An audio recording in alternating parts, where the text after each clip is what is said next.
Welcome to another episode on retiring matters. Now today we are going to see a very interesting case study of Mr. Arun. Arun is 40 years old and is starting to look at retirement very seriously, and today we have sat with him and dabbled with some numbers with him.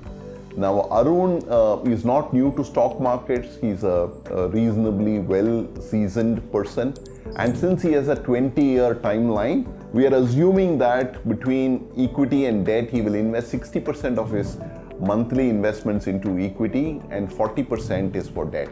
Now we get into actually the calculation portion, and the way we look at numbers, I'm going to kind of read you and lead you through this discussion, so kindly follow through on this. So today, if beyond the EMIs, Mr. Arun's monthly requirement of cash flows from a family perspective is 1 lakh a month, that is 12 lakhs per annum, and he's 40 years of age, intends to retire at the age of 60, and he wants to make sure that he carries the same lifestyle post-retirement.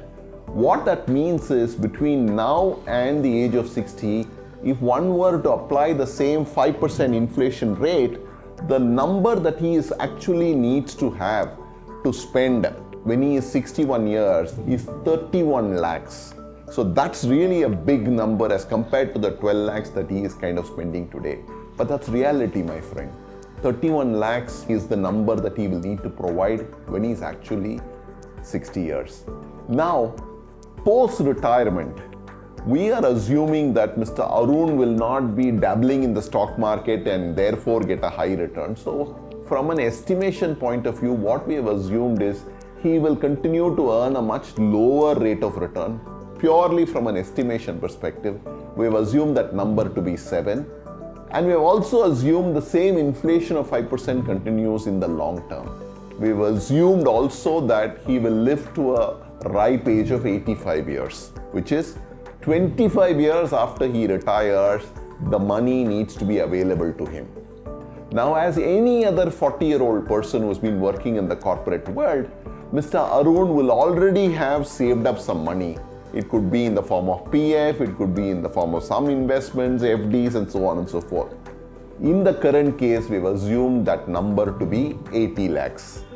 Now, here is how the calculation will flow. Based on whatever I have said, the amount of corpus that Mr. Arun needs by the time he is 60 needs to be about 6.28 crores.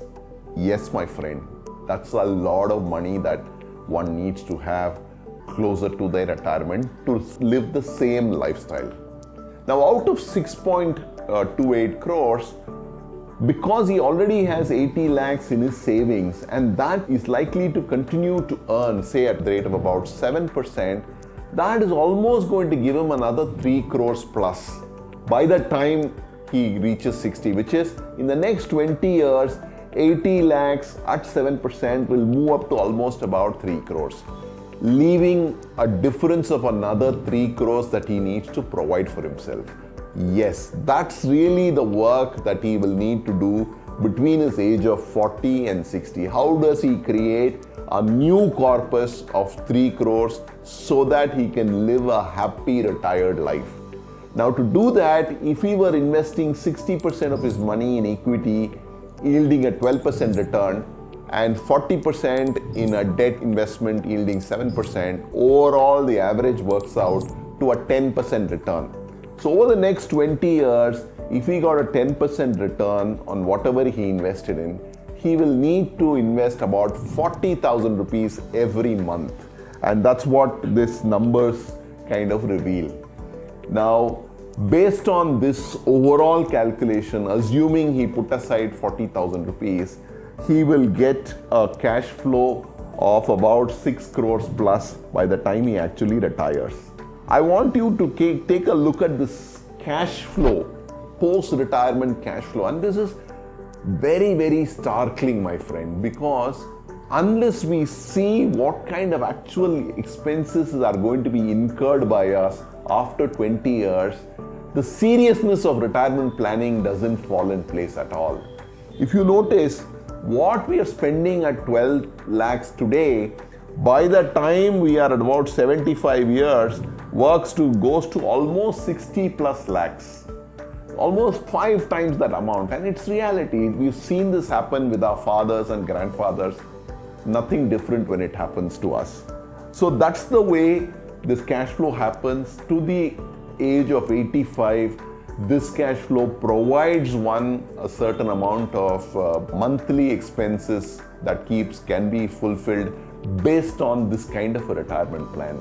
Now, I would urge you to do your own numbers, but the reality is that unless you come up with a reasonably robust retirement plan for yourself and ensure they are invested and diligently kind of reviewed on a periodic basis, retirement is going to be a tough exercise.